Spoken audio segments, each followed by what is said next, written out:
It was still early morning. The sun had risen, but heaven was silent. Jesus had not slept. His face was bruised. His body was weak, his back torn open by the whip. All night they mocked him.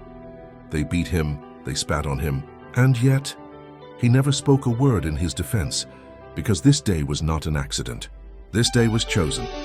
They brought him before Pilate. Pilate looked at Jesus and said, "I find no fault in this man. No fault, no sin, no crime," and still the crowd screamed, "Crucify him." The same voices that once shouted, "Hosanna," now cried for his death. Pilate washed his hands, but heaven did not look away. They placed a crown of thorns on his head. Not gently, they pressed it down. Blood ran into his eyes. The King of Kings mocked as a criminal. They put a cross on his shoulders, heavy, splintered, meant for death. Every step he took tore his wounds open again. He fell, not because he was weak, but because the weight of our sin was crushing him. A soldier forced Simon of Cyrene to help carry the cross. Jesus looked up through pain, through blood, through exhaustion. And still there was love in his eyes. They reached Golgotha, the place of the skull. They laid him down. The hammer was raised.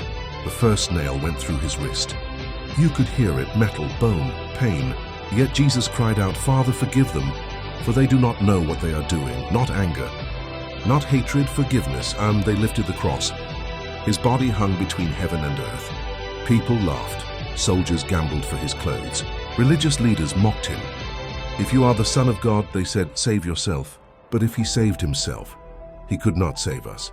Oh, the sky began to darken. Creation knew something was wrong. For the first time in eternity, the Son felt separated from the Father. And Jesus cried out, my God, why have you forsaken me?" He was carrying the full weight of sin, every lie, every betrayal, every broken heart. A thief hung beside him. "Remember me," the thief whispered. Jesus turned his head with his last strength and said, "Today you will be with me in paradise." Even on the cross, he was still saving souls. First, Jesus looked down and saw his mother, her heart breaking, her son dying. And he said, "It is finished." Not, "I am finished," not, "I failed." It is finished. The debt was paid. The sacrifice complete. He bowed his head and breathed his last breath. The earth shook. The veil in the temple tore in two. The separation between God and humanity destroyed.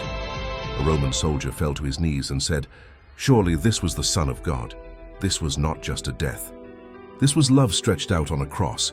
He didn't die because nails held him there. He stayed because love held him there for you, for me. End line, soft, slow. He knew your name before the nails were driven.